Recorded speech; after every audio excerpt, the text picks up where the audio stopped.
Capítulo 1. A fórmula da amizade. Aprendi que as pessoas se esquecerão daquilo que você disse, esquecerão daquilo que você fez, mas nunca esquecerão da maneira como você as fez sentir. Maya Angelou. Operação Gaivota. Seu codinome era Gaivota. Ele era um diplomata estrangeiro de alto escalão. Poderia ser um recurso valioso caso se tornasse espião para os Estados Unidos. O problema: como convencer alguém a jurar aliança a um país adversário?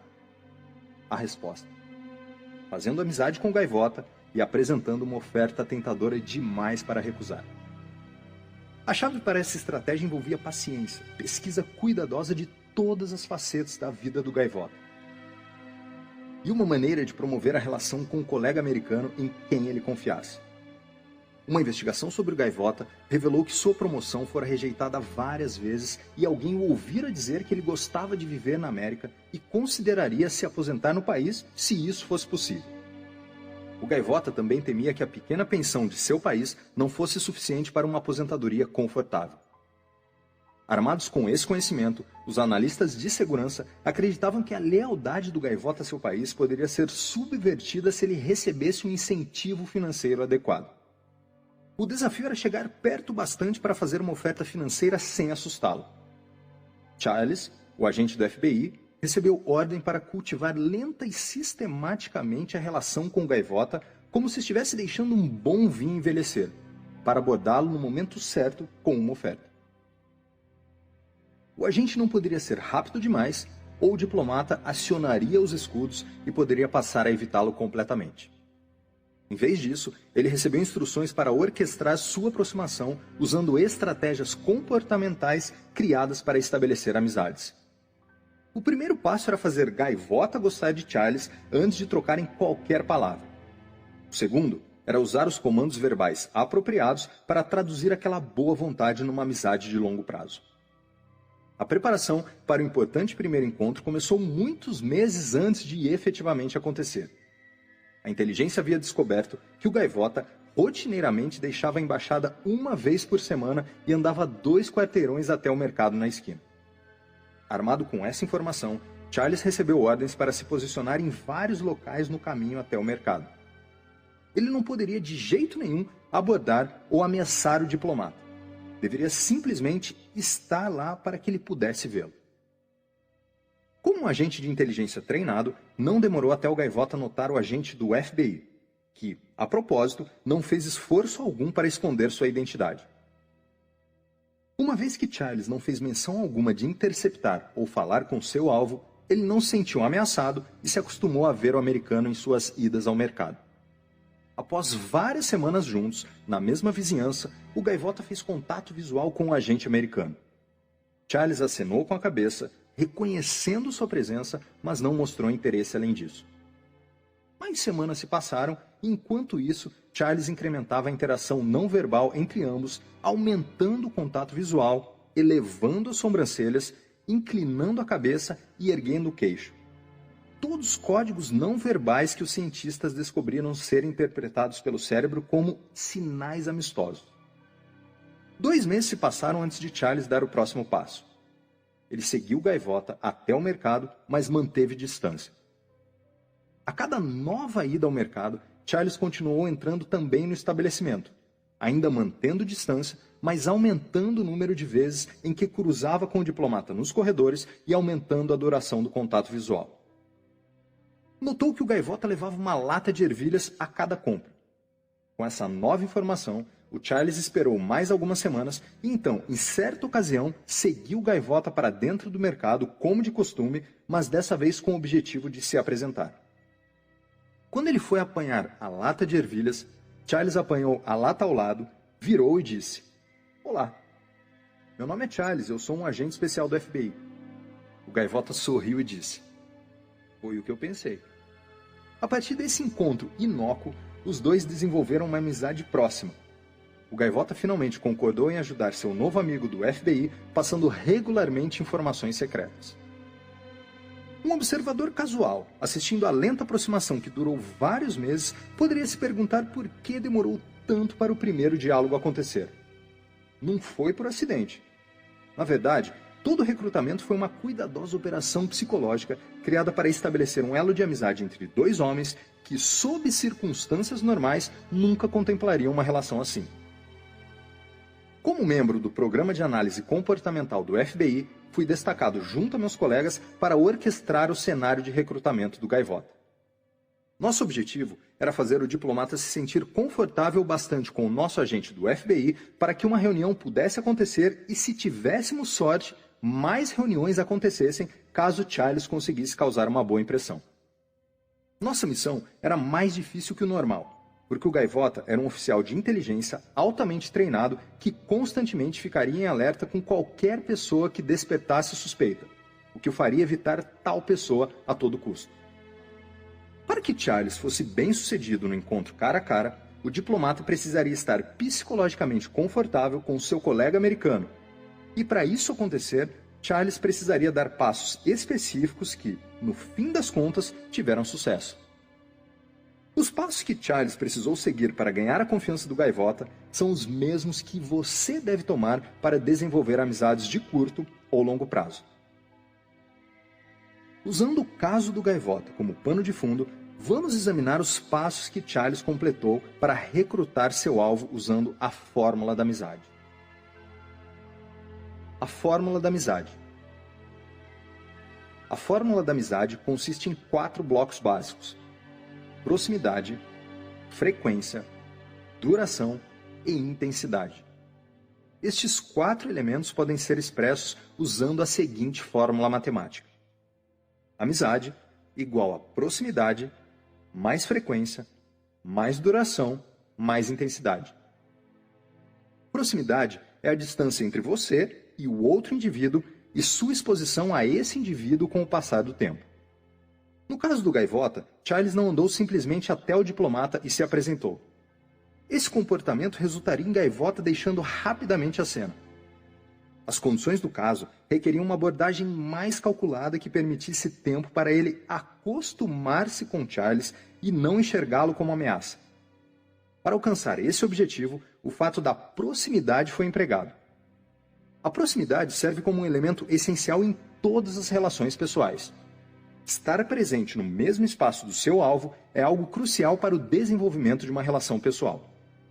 A proximidade condiciona seu alvo a gostar de você e promove uma atração mútua. Pessoas que compartilham um espaço físico são mais propensas a se tornarem mutuamente atraídas, mesmo quando não há troca de palavras. A chave para o poder da proximidade é que ela aconteça em ambiente não ameaçador. Se a pessoa se sente ameaçada por alguém que está perto demais, aciona os escudos e toma ação evasiva para se afastar. No cenário do Gaivota, Charles estava próximo do alvo, mas manteve distância para não ser percebido como um perigo em potencial, consequentemente acionando a resposta lutar ou fugir. Frequência é o número de contatos que você tem com outro indivíduo. Duração é a quantidade de tempo que se passa com outro indivíduo. Com o passar do tempo, Charles empregou o segundo e o terceiro fatores de amizade: frequência e duração. Ele fez isso ao se posicionar na rota do mercado de um jeito que aumentava o número de vezes, frequência, que o diplomata ouvia. Após vários meses, acrescentou a duração ao passar períodos mais longos próximo dele. Fez isso seguindo seu alvo até o mercado, estendendo assim o tempo de contato entre ambos. Intensidade é o quão fortemente você é capaz de satisfazer as necessidades psicológicas e ou físicas de outra pessoa por meio de comportamentos verbais e não verbais. O fator final na fórmula da amizade, intensidade, foi alcançado gradualmente enquanto o Gaivota se tornava mais e mais ciente da presença de Charles e sua aparente relutância em abordá-lo. Isso introduziu um tipo de intensidade, curiosidade, na mistura.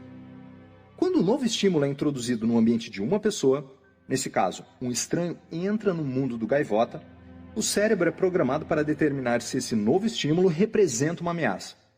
Se ele for julgado como ameaça, a pessoa irá tentar eliminar ou neutralizar isso empregando a resposta de luta ou fuga. Se por outro lado, o novo estímulo não é percebido como ameaça, então se torna objeto de curiosidade. A pessoa quer saber mais sobre o estímulo. O que é? Por que está lá? Posso usar isso para meu benefício? As atividades de Charles foram conduzidas a uma distância segura e, com o passar do tempo, se tornaram objeto da curiosidade do gaivota. A curiosidade o motivou a descobrir quem Charles era e o que ele queria. O gaivota mais tarde disse saber que Charles era agente do FBI desde a primeira vez que o viu. Seja verdade ou não, ele recebeu sinais não verbais amistosos que o agente estava enviando. Uma vez que o diplomata determinou que Charles era agente do FBI, sua curiosidade aumentou. Ele certamente sabia que era alvo de recrutamento. Mas para qual propósito e por qual preço? Uma vez que já estava infeliz com seu avanço na carreira e próximo da aposentadoria, ele com certeza imaginou diferentes cenários envolvendo Charles, inclusive trabalhar como espião para o FBI. A decisão de se tornar espião não é feita do dia para a noite. Espiões em potencial precisam de tempo para desenvolver suas próprias justificativas e se acostumar com a ideia de virar a casaca. A estratégia de recrutamento para o gaivota incluía um período de tempo para que a semente da traição germinasse. Sua imaginação providenciou os nutrientes necessários para a ideia amadurecer e se desenvolver. Esse período de latência também deu tempo para que o gaivota convencesse sua esposa a se juntar a ele. Enquanto Charles se aproximava fisicamente, o diplomata não o enxergava como uma ameaça iminente, mas como um símbolo de esperança, uma vida melhor nos anos vindouros. Assim que o gaivota decidiu ajudar o FBI, precisou esperar que Charles o abordasse. Ele contou mais tarde que a espera foi excruciante. Sua curiosidade chegou ao ápice. Por que o agente americano não dá sua cartada? De fato, a segunda coisa que disse Charles quando ele finalmente se apresentou foi: por que demorou tanto? Frequência e duração. Duração possui uma qualidade única. Quanto mais tempo você passa com uma pessoa, mais influência se tem sobre seus pensamentos e ações. Mentores que passam muito tempo com seus alunos exercem uma influência positiva sobre eles. Pessoas que possuem intenções menos honráveis podem influenciar negativamente aqueles com quem passam seu tempo. O melhor exemplo do poder da duração pode ser visto entre pais e filhos. Quanto mais tempo os pais passam com seus filhos, maior a chance de influenciá-los. Se esse tempo é pequeno, os filhos tendem a passar mais tempo com seus amigos, incluindo, em casos extremos, membros de gangues. Essas pessoas possuem grande influência sobre as crianças porque passam grande parte do tempo com elas. A duração estabelece relação inversa com a frequência. Se você frequentemente encontra um amigo, então a duração do encontro será mais curta. Por outro lado, se não encontra seu amigo com frequência, a duração da visita tipicamente aumentará bastante.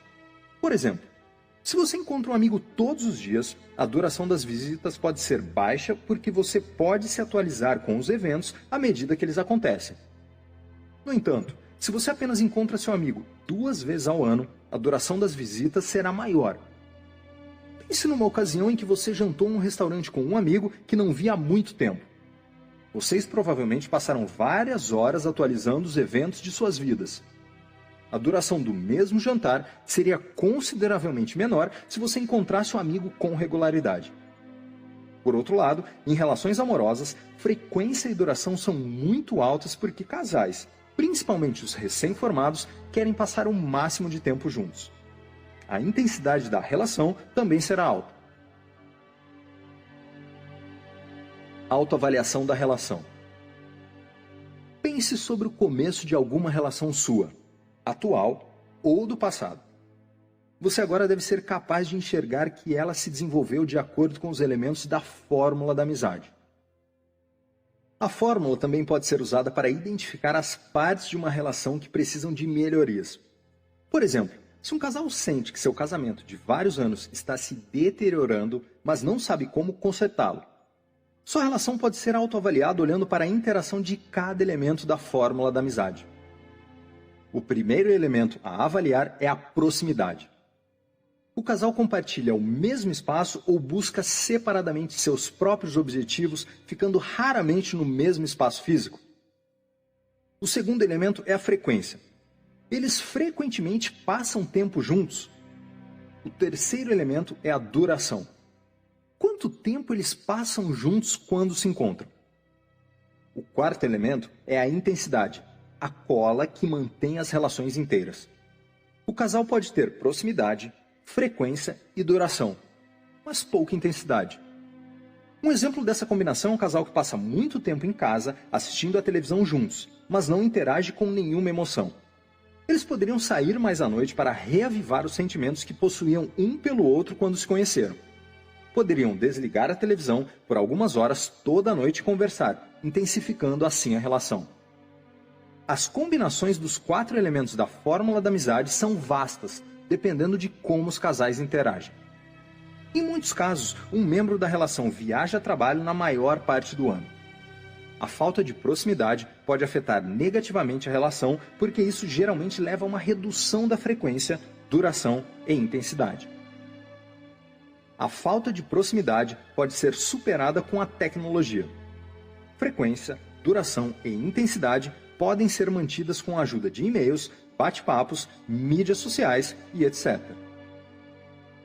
Uma vez que você conhece os elementos básicos de todas as relações, será capaz de avaliar seus relacionamentos existentes e nutrir novos, ao regular conscientemente os 4 elementos. Para praticar a autoavaliação, examine as relações que você possui agora mesmo e veja como os 4 elementos básicos as afetam.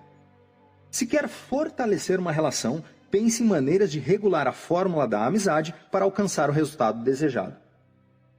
Você também pode se retirar de relações indesejadas ao lentamente diminuir cada um dos elementos básicos da fórmula da amizade. Essa diminuição gradual irá afastar a pessoa indesejada sem ferir seus sentimentos e sem parecer uma ruptura abrupta na relação. Na maioria dos casos, a pessoa indesejada irá naturalmente chegar à conclusão de que a relação não é mais viável e irá procurar novas interações mais gratificantes. Recrutando espiões usando um parceiro silencioso. Imagine que você é um cientista, com autorização para assuntos secretos, trabalhando como contratado para o Departamento de Defesa. Certo dia, aparentemente do nada, você recebe um telefonema de um oficial do governo da embaixada chinesa. Ele o convida para visitar a China para que dê uma palestra sobre alguma pesquisa não secreta. Todos os custos serão pagos pelo governo chinês. Você informa seu superior sobre o convite e ele responde autorizando a palestra na China, desde que não discuta informações secretas. Você liga para confirmar sua participação e o oficial chinês o convida a viajar uma semana antes para desfrutar o país como turista. Você concorda e fica muito animado, pois é uma oportunidade única na vida. Um representante do governo chinês o recebe no aeroporto, informando que será seu guia e intérprete por toda a viagem. A cada manhã, ele encontra você no hotel e toma um café da manhã. Você passa o dia todo passeando. O intérprete paga todas as suas refeições e arranja atividades sociais para a noite.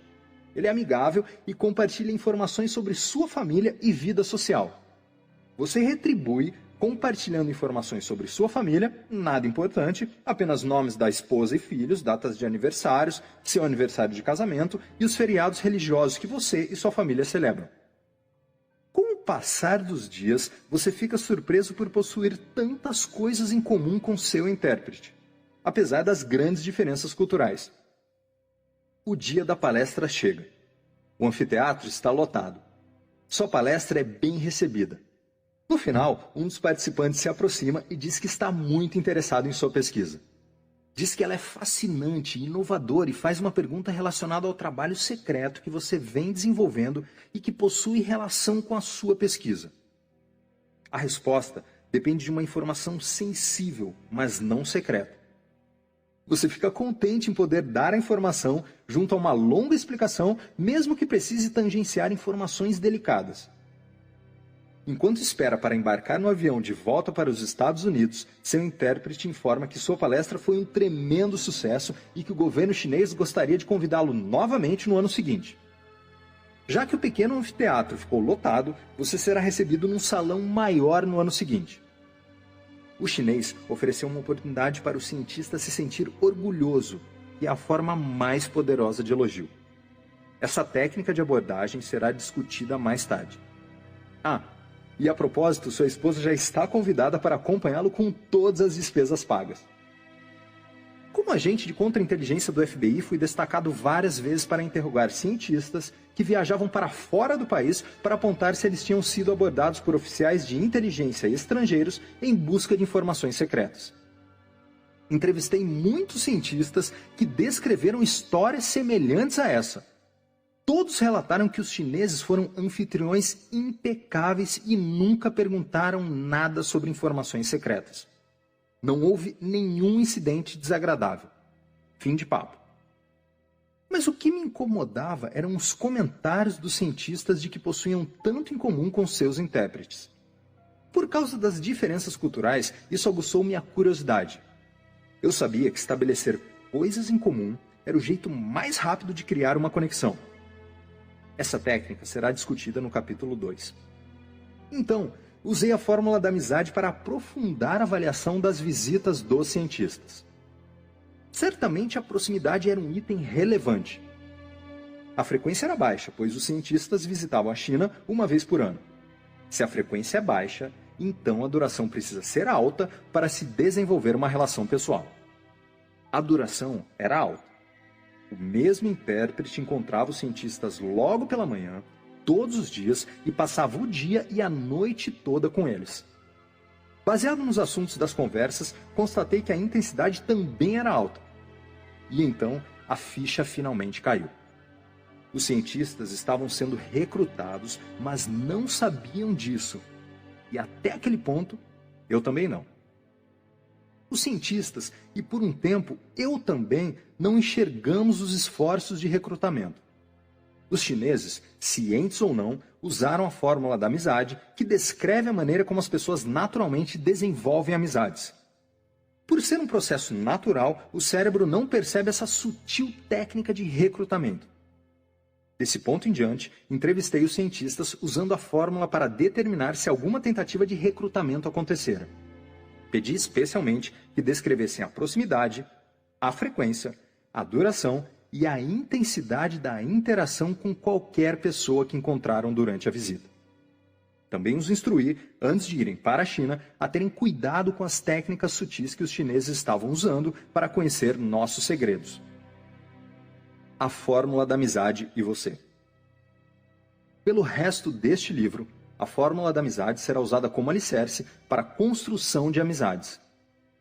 Independentemente do tipo de amizade que você deseje, curta, longa, relaxada ou intensa, ela será sempre influenciada por proximidade, frequência, duração e intensidade. Pense nessa fórmula como a fundação de concreto sobre a qual uma casa é construída. A casa pode ter diferentes formas, assim como as amizades, mas a fundação é basicamente sempre a mesma. Aplicando a fórmula da amizade no dia a dia. Encontrei Philip, filho de um amigo próximo, num café local.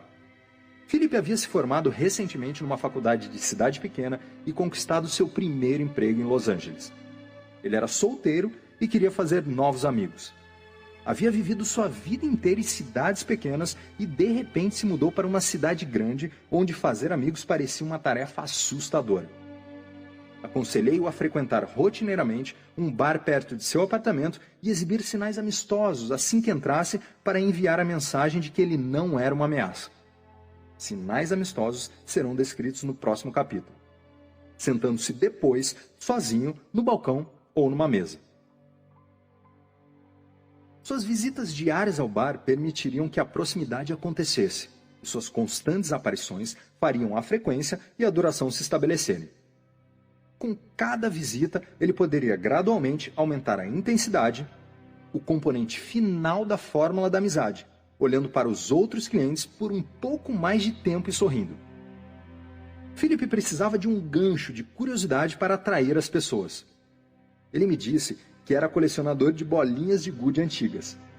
eu o instruí a levar uma lupa e um saco de bolinhas de gude sempre que visitasse o bar, colocasse as bolinhas sobre a mesa e cuidadosamente examinasse cada uma com a lupa. Essa atividade serviria como gancho para a curiosidade. Também orientei que fizesse amizade com os garçons, pois eles se tornariam seus embaixadores perante os membros da comunidade. Por terem contato direto com Philip, outros clientes naturalmente perguntariam quem era aquela nova pessoa. Quando fizessem isso, os garçons diriam coisas boas que formariam um filtro através do qual os clientes o enxergariam. Esses filtros serão discutidos no próximo capítulo. Várias semanas depois, Philip me ligou e disse que eu estava certo. Na primeira vez que visitou o bar, pediu uma bebida, soltou as bolinhas sobre a mesa e as examinou uma a uma com uma lupa. Alguns minutos depois de o garçom entregar a bebida, ele perguntou sobre sua atividade em comum. Philip contou sobre sua coleção e mostrou as diferenças de tamanho, cor e textura de cada bolinha. Após várias visitas ao bar, Philip e o garçom se tornaram mais familiarizados um com o outro. O garçom gostou de Philip e o apresentou a várias pessoas que obviamente pareciam interessadas em seu hobby. As bolinhas serviram como iniciadoras de conversas e facilitaram a transição para outros assuntos. A fórmula da amizade parece mágica, mas não é. Ela apenas espelha a maneira como as pessoas normalmente estabelecem relações. Saber os elementos básicos facilita construir amizades. Como Vladimir foi influenciado pela fórmula da amizade. Lembre-se que Vladimir havia inicialmente jurado nunca falar comigo. A primeira coisa que fiz foi estabelecer proximidade. Todos os dias eu me sentava com ele e lia o jornal sem dizer nenhuma palavra, praticamente ignorando. A atividade silenciosa estabelecia proximidade, porém, mais importante, não consistia em uma ameaça. Assim que Vladimir determinou que eu não era uma ameaça, ele ficou curioso. Por que esse agente vem aqui todos os dias? Qual é o seu propósito? Por que ele não me diz nada? Minhas visitas diárias e leitura silenciosa serviram como uma isca para a sua curiosidade. Sobrecarregado, Vladimir quebrou seu silêncio e deu o primeiro passo para estabelecer contato. Falar comigo já não era mais minha ideia. Agora era a ideia dele que tinha tomado a iniciativa. Mesmo então, não comecei a falar imediatamente. Em vez disso, lembrei-o de seu juramento. Além da fórmula da amizade, isso introduziu 2 princípios psicológicos que serão discutidos mais tarde nesse livro. O princípio da escassez e o princípio do quanto mais restrição, mais desejo. Resumindo, não me abri prontamente para Vladimir, o que aumentou sua curiosidade, causando um incremento em sua motivação para falar.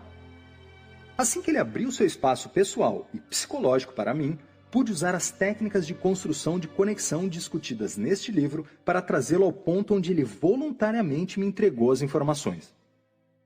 Para usar eficazmente a fórmula da amizade, você deve ter em mente que tipo de relação está querendo estabelecer e o tempo que será necessário passar com a pessoa do seu interesse. Obviamente, a fórmula não terá um grande papel se você apenas encontrar essa pessoa uma vez ou esporadicamente. Para ilustrar, digamos que você está em Cleveland, Ohio, para uma conferência de um dia e encontra uma mulher ou homem particularmente atraente. Você escolhe e quer passar a noite com ele ou ela. Ao passar um sinal amistoso, ele não é recíproco. Na verdade, a pessoa aciona os escudos. Nesse momento, você não chegará a lugar algum com esse indivíduo, ao menos não no mesmo dia. Mas de acordo com a fórmula da amizade, se você acabar se mudando para Cleveland, pode conseguir conquistar essa pessoa usando proximidade, frequência, duração e intensidade para desenvolver uma relação. O espectro da amizade: amigo, estranho, inimigo. Quando 2 pessoas se encontram pela primeira vez, assumindo que nenhuma delas sabe nada sobre a outra, elas são estranhas. Imagine-se andando pela rua numa cidade onde você não conhece ninguém e as pessoas andam em direção a seus destinos. Ou imagine-se num bar, restaurante ou outro local público onde você está entre dezenas de pessoas desconhecidas. Nesses casos, você está na zona dos estranhos, no espectro da amizade. Você é um estranho para as pessoas ao seu redor, assim como elas são estranhas para você. A maioria das interações humanas permanece na zona dos estranhos. Nós dificilmente notamos as centenas, talvez milhares de interações pessoais que experimentamos em nossa vida diária. Mesmo assim, às vezes um estranho faz algo que nos chama a atenção, então nos tornamos cientes desse indivíduo. Não precisa ser algo óbvio. De fato, num primeiro momento podemos nem mesmo entender por que uma pessoa em particular chamou nossa atenção. O que faz um estranho repentinamente se destacar e se tornar um ponto de interesse? Esse estranho foi pego, na falta de um termo melhor, no scanner territorial do seu cérebro. Cientistas descobriram que no cotidiano, nossos sentidos estão constantemente enviando mensagens ao cérebro que, por sua vez, processa a informação para avaliar, entre outras coisas, se algum indivíduo em nosso campo visual pode ser ignorado, merece ser abordado ou é alguém a ser evitado. Esse processo é automático ou programado em nosso cérebro e é baseado em sua capacidade de interpretar comportamentos específicos verbais ou não verbais como amistosos, neutros ou inimigos. A função do scanner territorial pode ser descrita usando a seguinte analogia.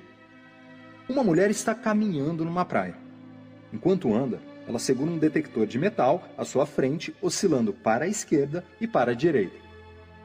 A maior parte de sua andança não é interrompida. O detector de metal não pegou nada de interessante debaixo da areia. Mas de vez em quando a máquina soa um bip e a mulher se detém naquele lugar para cavar e descobrir o que está enterrado ali. O que ela encontra pode ser um tesouro, um relógio caro ou uma moeda valiosa. Ou pode ser lixo, uma lata descartada ou um pedaço de alumínio. Se ela for extremamente azarada, pode ser uma mina esquecida esperando para ser detonada. Seu cérebro é como detector de metal, constantemente avaliando seu ambiente, buscando sinais que indiquem coisas que você deveria abordar ou evitar ou que são irrelevantes e podem ser ignoradas. Cientistas comportamentais passaram décadas descobrindo, catalogando e descrevendo os tipos de comportamento humano que o cérebro interpreta como sinais amistosos ou inimigos. Uma vez que saiba quais são os sinais, você será capaz de usá-los para fazer amigos e, como benefício colateral, manter longe pessoas indesejadas. Sinais para alugar, financiar ou de não estar vendo. Uma de minhas estudantes relatou à classe que havia notado sinais não verbais interessantes em seu bar local. Frequentemente observava que os homens em relações exclusivas enviavam sinais diferentes dos homens em relações comprometidas, mas abertas a casos extraconjugais.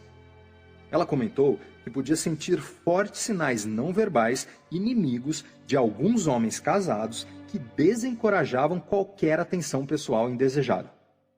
Mas outros homens, supostamente comprometidos, enviavam fortes sinais amistosos denunciando que estavam buscando algo mais. A estudante notou que esses sinais amistosos eram mais sutis do que os sinais enviados por homens solteiros. A carranca urbana.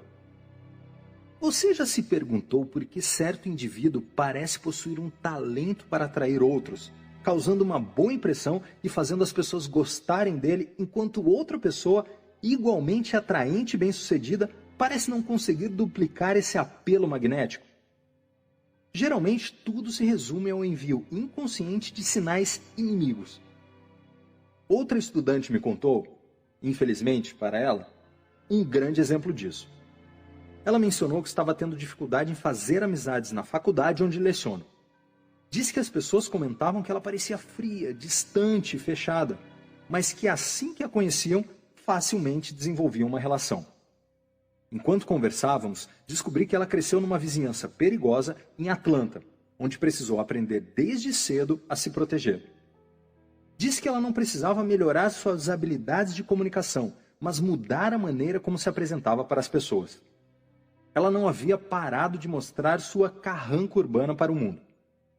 Isso não é incomum para as pessoas que cresceram em vizinhanças perigosas ou mesmo em grandes cidades. A carranca urbana envia um sinal não verbal claro de que você é um inimigo, não um amigo. É um aviso para manter distância e não se meter comigo. Predadores são menos propensos a tomar como alvo uma pessoa que projeta essa carranca urbana, então isso se torna uma valiosa ferramenta de sobrevivência em vizinhanças perigosas. Uma vez que minha aluna faça um esforço consciente para enviar mais sinais amistosos, não terá mais problemas em se conectar com os outros estudantes. Você gostaria de abordar uma pessoa com a expressão carrancuda? Tenha em mente que muitas pessoas que exibem essa expressão estão totalmente inconscientes dos sinais que enviam e de que desencorajam os outros a interagir. É por isso que é tão importante entender o que constitui sinais não verbais apropriados. Quando enviar sinais inimigos? Pessoas que vivem nas ruas constantemente buscam esmolas, principalmente nas cidades grandes. Elas podem ser persistentes, mas sua persistência não é aleatória. Elas tomam como alvo pessoas com mais chances de lhe darem dinheiro e agressivamente as perseguem. Como sabem quem é coração mole e quem é durão? Fácil. Analisam os sinais amigos ou inimigos. Se o alvo faz contato visual, as chances aumentam. Se o alvo sorri, as chances aumentam. Se o alvo mostra pena, as chances aumentam.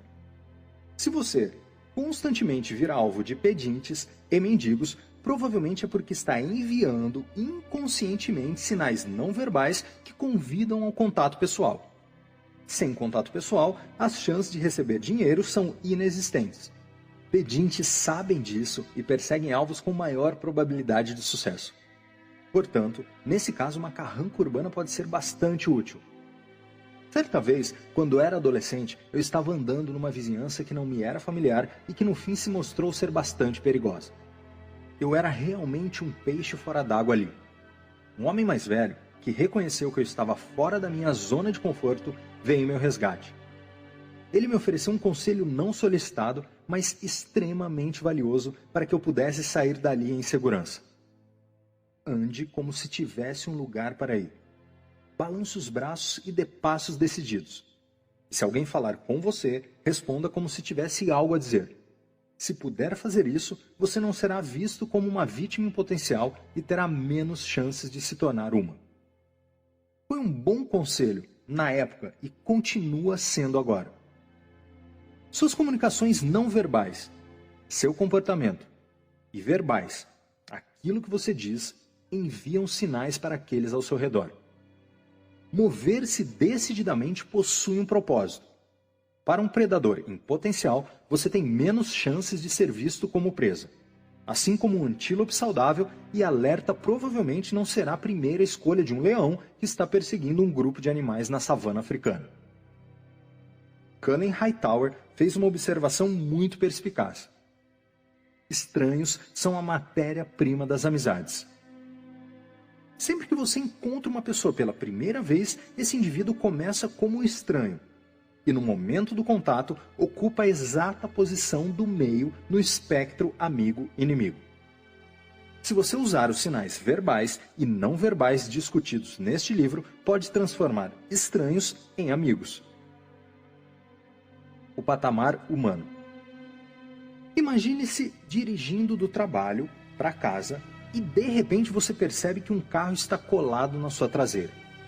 Seu cérebro, que constantemente absorve informações dos 5 sentidos, detectou uma ameaça. O outro carro fez algo anormal. Ele invadiu a bolha de espaço que separa a distância segura da distância insegura e agora representa um risco ao seu bem-estar. Mas aqui está o interessante. Você esteve automaticamente monitorando o tráfego atrás de você, sem nem mesmo perceber que estava fazendo isso, enquanto os outros veículos não penetravam na sua bolha de proteção. Você apenas notou quando alguém invadiu os limites da distância segura. Aquilo que é verdade no trânsito também é verdade ao fazer amigos. Seu cérebro automaticamente monitora a comunicação verbal e não verbal.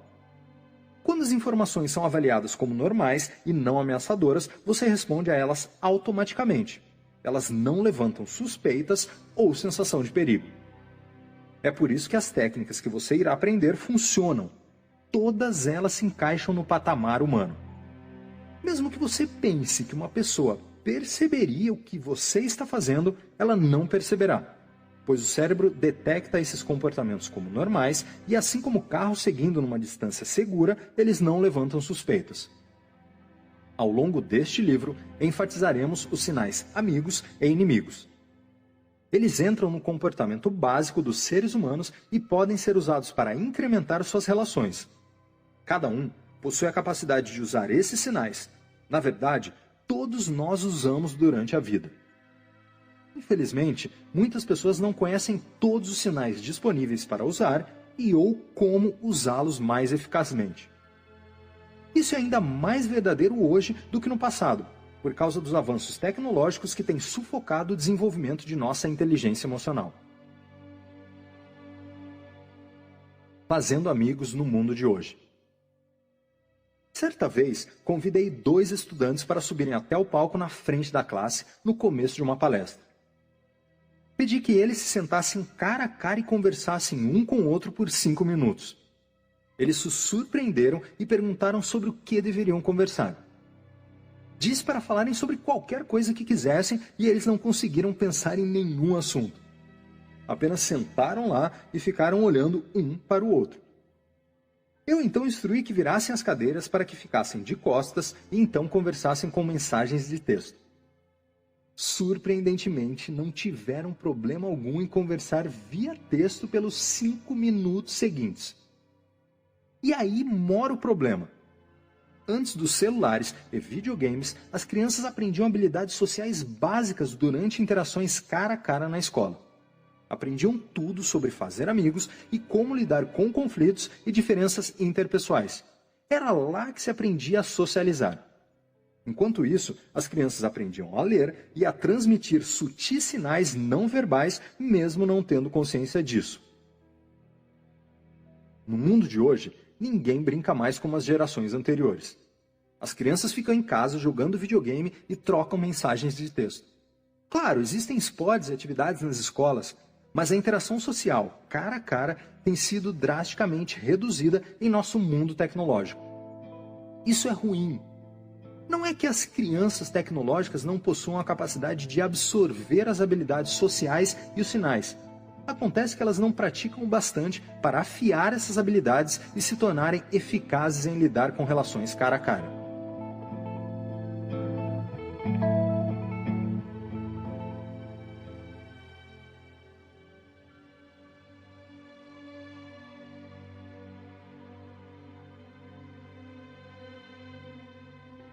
Capítulo 2. Ser notado antes de dizer qualquer palavra. Você nunca recebe uma segunda chance de causar uma boa primeira impressão. Will Rogers. Talvez você tenha tido sorte o bastante quando criança para passar um verão preguiçoso observando o show de luzes da natureza. Talvez até tenha apanhado um vidro na cozinha e tentado capturar os pontinhos de luz que apareciam e desapareciam na escuridão, flutuando como pequenas lanternas numa brisa gentil. Vagalumes estão entre as criaturas mais fascinantes da Terra. Para os propósitos deste livro, como os vagalumes ascendem não é relevante. Você precisaria ser biólogo e físico para entender o processo. O que nos interessa é por que eles ascendem. Acontece que os vagalumes ascendem por várias razões. Cientistas acreditam que a luz é um alerta para potenciais predadores, mostrando que possuem um sabor desagradável e seriam uma péssima refeição. Como os predadores chegariam a essa conclusão não é explicado. Outros apontam para o fato de que diferentes espécies de vagalumes possuírem padrões entre si que ajudam a identificar membros da própria espécie e determinar o sexo dos indivíduos. A razão para nosso interesse envolve o uso da luz pelo vagalume como um sinal para o acasalamento. Aqui, piscar ganha um sentido completamente novo. Cientistas determinaram que o vagalume macho possui padrões específicos para atrair as companheiras. Se algum dia você precisar de assunto para iniciar uma conversa, talvez se interesse em saber que Mark Brown observou que ritmos mais frenéticos, assim como a intensidade da luz, se mostraram mais eficazes em atrair fêmeas em duas espécies diferentes de vagalumes. Vagalumes e amigos. O comportamento do vagalume é uma ótima metáfora para o processo de nos tornarmos mais atraentes para outras pessoas, deixando-as predispostas a nos enxergar como potenciais amigos. Uma vez que as pessoas geralmente nos veem antes de nos ouvir, os sinais não verbais que enviamos podem influenciar suas opiniões. Isso é particularmente verdadeiro. Ao encontrar uma pessoa pela primeira vez, ela não possui nenhum conhecimento prévio sobre você. Assim como o vagalume, você pode transmitir sinais amistosos ou inimigos para os indivíduos ao seu redor em uma tentativa de encorajar ou desencorajar a interação. Ou pode apagar sua luz e permanecer relativamente anônimo. Lembre-se, em qualquer circunstância em que dois ou mais estranhos estejam próximos, existe a chance de uma pessoa observar a outra. O que ela enxergar será automaticamente processado pelo cérebro para determinar potenciais sinais amistosos ou inimigos. Na maioria das situações, o processo acaba aí. Caso a aparência da pessoa seja neutra, o cérebro, analisando a pessoa como não sendo uma ameaça nem uma oportunidade, escolhe ignorá-la completamente. Pense nisso como se fosse uma pessoa tentando chamar um táxi em Nova York. Enquanto dezenas de carros andam pela rua, a atenção do indivíduo se foca no letreiro acima do táxi. Se a luz está apagada, o carro é rapidamente ignorado. Mas, se a luz está acesa, a atenção e as ações da pessoa são direcionadas para aquele veículo específico. Tenho certeza de que em algum momento você se juntou aos seus amigos para sair e conhecer membros do sexo oposto. Já notou como algumas pessoas parecem atrair a atenção enquanto outras dificilmente são notadas? Às vezes é por causa de diferenças na atração física ou manifestações de riqueza, mas de forma frequente, talvez até com mais frequência, isso acontece porque a pessoa popular está enviando sinais amistosos que a tiram do ponto neutro, estranho, e a levam ao ponto positivo, amigo, aumentando as chances de interação social. Nosso cérebro continuamente busca no ambiente sinais amistosos ou inimigos. Pessoas que enviam sinais inimigos são percebidas como uma ameaça a ser evitada. Pessoas que transmitem sinais amigos são percebidas como acessíveis. Quando você conhece pessoas, certifique-se de enviar as dicas não verbais certas para que elas os enxerguem sob uma luz positiva em vez de negativa. Os 3 maiores sinais amistosos. O que exatamente são esses sinais não verbais, amistosos, que podem ser usados para melhorar as chances de outras pessoas o notarem e que estabelecem uma base positiva para uma amizade, seja por uma noite ou para a vida inteira? Existem inúmeros sinais para escolher, mas para nossos propósitos, 3 sinais são cruciais se quiser encorajar outros a enxergá-lo como uma pessoa legal e merecedora de uma possível amizade. São eles: sobrancelha levantada, inclinação da cabeça e o real, não falso, sorriso. Sim, o cérebro humano pode detectar a diferença. Sobrancelhas levantadas. O levantar de sobrancelhas é um rápido movimento de baixo para cima que dura aproximadamente 1/6 de segundo e é usado como um sinal não verbal amistoso primário. Quando indivíduos se aproximam um do outro, eles levantam as sobrancelhas para enviar a mensagem de que não são uma ameaça. A 1,5 metro de distância de alguém, nosso cérebro procura por esse sinal. Se o sinal está presente e o retribuímos, nossa comunicação não verbal está dizendo a outra pessoa que não somos um inimigo a ser temido ou evitado.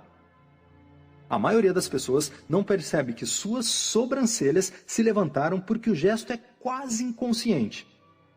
Experimente você mesmo. Observe indivíduos quando se encontram pela primeira vez e, se possível, em interações subsequentes. Quando as pessoas cumprimentam outras pela primeira vez num escritório ou evento social, usam um cumprimento verbal junto com um levantar de sobrancelhas. Cumprimentos verbais podem incluir "Como vai você?", "E aí?", ou "Como estão as coisas?". Na segunda vez que as pessoas se encontram, elas não precisam dizer nada, mas trocam movimentos das sobrancelhas ou, no caso dos homens, do queixo. Esse movimento do queixo é um movimento para frente e levemente para o alto. Na próxima vez que você encontrar alguém, preste atenção naquilo que você faz e no que a outra pessoa faz. Você ficará surpreso com a quantidade de atividades não verbais que acontecem quando as pessoas se encontram. Ficará ainda mais surpreso quando constatar que passou a vida inteira sem reconhecer os sinais não verbais que você envia. Movimentos de sobrancelha podem ser enviados a longas distâncias. Se você está interessado em conhecer alguém do outro lado de um salão lotado, envie um movimento das sobrancelhas e observe o sinal de retorno. Se receber um movimento igual em resposta, aprofundar o envolvimento é possível. Nenhum sinal em resposta pode indicar falta de interesse. Portanto, você pode usar as sobrancelhas como um tipo de sistema de alerta primário para ajudar a determinar se a pessoa na qual está interessado tem algum interesse em você. A falta de resposta pode poupá-lo de um momento constrangedor ou mesmo de uma rejeição direta. Indicará que o melhor que você faz é buscar em outro lugar por uma pessoa mais receptiva. Se você continuar interessado em conhecer uma pessoa que não retribui seu movimento de sobrancelhas, a falta de resposta não garante que essa pessoa está fora dos limites. Mas pense em usar e procurar outros sinais amistosos antes de decidir se deve tentar abordar esse indivíduo. Movimentos amistosos das sobrancelhas envolvem breve contato visual com outra pessoa, principalmente se você não a conhece ou conhece apenas de passagem. Contato visual prolongado entre duas pessoas indica emoção intensa e pode ser um ato de amor ou hostilidade. O contato visual prolongado, uma encarada, é tão perturbador que em encontros sociais normais evitamos olhar nos olhos por mais de um segundo ou dois. Entre um grupo de estranhos, num local público, contato visual geralmente dura apenas uma fração de segundo, e a maioria das pessoas evita fazer qualquer contato visual. Nem todos os movimentos de sobrancelhas são amistosos. Em tempo real, o movimento não natural das sobrancelhas ocorre quando uma pessoa segura o movimento na parte de cima por muito tempo. Esse tipo de movimento será percebido, na melhor das hipóteses, como não amistoso, e na pior, como esquisito. Se você receber ou exibir um movimento não natural das sobrancelhas, isso será percebido como um sinal inimigo. E assim como a carranca urbana, não será um condutor de interações sociais, nem ajudará a fazer amizades. Inclinação da cabeça. Inclinar a cabeça para a esquerda ou para a direita é um gesto não ameaçador. A cabeça inclinada expõe uma das artérias carótidas, que ficam posicionadas de cada lado do pescoço. As artérias carótidas são a via que supre o cérebro com sangue oxigenado. Cortar uma artéria carótida leva à morte em poucos minutos. Pessoas que se sentem ameaçadas protegem a carótida comprimindo o pescoço sobre os ombros. As pessoas expõem a carótida quando encontram indivíduos que não representam uma ameaça. Uma inclinação de cabeça é um forte sinal amistoso. As pessoas que inclinam a cabeça quando interagem com os outros são vistas como mais atraentes e dignas de confiança. As mulheres enxergam os homens que se aproximam com a cabeça inclinada como mais atraentes. Igualmente, pessoas que inclinam a cabeça na direção de seu interlocutor são percebidas como mais amigáveis, bondosas e honestas se comparadas com indivíduos cujas cabeças permanecem eretas quando falam. As mulheres inclinam a cabeça mais frequentemente do que os homens. Homens tendem a se comunicar com a cabeça levantada para representar dominância. Esse gesto no mundo dos negócios pode ser uma vantagem. Entretanto, num contexto social, a ausência da inclinação da cabeça pode enviar a mensagem errada. No ambiente de paquera, como bares e boates, os homens devem fazer um esforço consciente para inclinar a cabeça para um dos lados quando abordarem mulheres. ou poderão ser percebidos como predadores. Nesses casos, você pode ser um cara legal e suas intenções podem ser amigáveis, mas suas ações podem fazer a mulher acionar os escudos e dificultar ou até mesmo impossibilitar um contato significativo. O sorriso. Um sorriso é um poderoso sinal amistoso. Rostos sorridentes são considerados mais atraentes, mais simpáticos e menos dominantes. Um sorriso exibe confiança, felicidade, entusiasmo e, mais importante, sinaliza aceitação. Transmite cordialidade e aumenta o fator de atração da pessoa que está sorrindo. O mero ato de sorrir pode colocar as pessoas num humor mais receptivo e relaxado. Na maioria das vezes, as pessoas sorriem para aqueles indivíduos de que gostam e não sorriem para aqueles de que não gostam. Um sorriso libera endorfina, que nos dá uma sensação de bem-estar. Quando sorrimos para outras pessoas, é muito difícil que elas não sorriam de volta. Esse sorriso retribuído faz o alvo do seu sorriso sentir-se bem consigo mesmo e, como aprenderemos mais tarde, se você fizer as pessoas se sentirem bem com elas mesmas, elas gostarão de você. O único problema com o sorriso é aquilo que os cientistas e as pessoas observadoras já reconheceram há muito tempo. Existe um sorriso real ou genuíno e existe um sorriso falso ou forçado. O sorriso real é usado com pessoas que nós realmente queremos contatar ou que já conhecemos e de quem gostamos. Por outro lado, o sorriso falso geralmente é usado quando somos forçados por alguma obrigação social ou profissão que requer uma aparência sempre alegre. Se você quer que as pessoas gostem de você, então seus sorrisos precisam ser genuínos. Os sinais de um sorriso genuíno são os cantos da boca dobrados para cima e o movimento para cima das bochechas acompanhado das rugas ao redor dos olhos. Ao contrário dos sorrisos sinceros, sorrisos forçados tendem a ser assimétricos. Para pessoas destras, um sorriso forçado tende a ser mais forte no lado direito da face e para canhotos no lado esquerdo. Sorrisos falsos também não possuem sincronia. Eles começam atrasados em relação a sorrisos reais e se apagam de forma irregular. Com um sorriso real, as bochechas se erguem, bolsas se formam debaixo dos olhos, pés de galinha aparecem nos cantos dos olhos e, com alguns indivíduos, o nariz aponta para baixo. No sorriso falso, você pode ver que os cantos da boca não estão virados para cima e as bochechas não estão levantadas para causar rugas ao redor dos olhos. Essas rugas geralmente são difíceis de enxergar em pessoas jovens, cuja pele é mais elástica. Mesmo assim, o cérebro consegue perceber a diferença entre um sorriso real e um sorriso falso. O efeito dos sorrisos. O jeito como você sorri irá influenciar a maneira como as pessoas o enxergam e irá encorajar ou desencorajar a amizade. As mulheres geralmente usam sorrisos para regular a iniciação dos primeiros encontros e para ditar o ritmo das interações pessoais. Homens abordam mais as mulheres que sorriem para eles.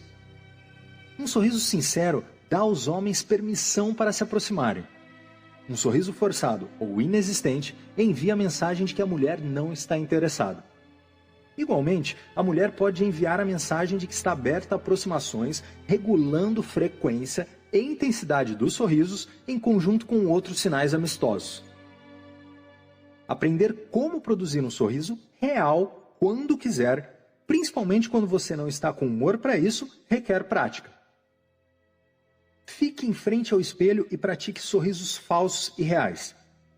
Não será tão difícil. Apenas pense sobre as vezes em que você genuinamente quis mostrar apreciação para alguém que ama, ou pense em alguma vez em que foi forçado a sorrir em alguma situação desagradável. Pratique o sorriso real até se tornar automático, e então você poderá usá-lo sempre que desejar. Contato visual. O contato visual funciona junto a outros sinais amistosos. Ele pode ser usado à distância e, como outros sinais não verbais descritos neste capítulo, é uma maneira para ser notado antes de dizer qualquer palavra. Além disso, assim como os outros sinais, é usado para dar ao receptor uma impressão positiva de você, como alguém que será visto como um potencial amigo. Para enviar um sinal amistoso via contato visual, olhe nos olhos da pessoa por não mais de um segundo. Mais do que isso pode ser percebido como um sinal agressivo. Como já mencionado, quando você encara uma pessoa, principalmente no ambiente de paquera, está invadindo o espaço pessoal do seu alvo. Se você não possui permissão para entrar no espaço pessoal, suas ações serão percebidas como comportamento predatório ou como esquisitice. Você deve terminar o contato visual com um sorriso. Se não conseguir sorrir genuinamente, certifique-se que os cantos da sua boca estão virados para cima, franzindo as laterais dos olhos. Receber um sorriso de volta indica interesse. Se o seu alvo olhar você nos olhos e depois baixar o olhar brevemente para então restabelecer o contato visual, você pode se aproximar dessa pessoa com um alto grau de confiança de que será bem-sucedido. Contato visual estendido. Contato visual estendido é um jeito poderoso de construir conexão.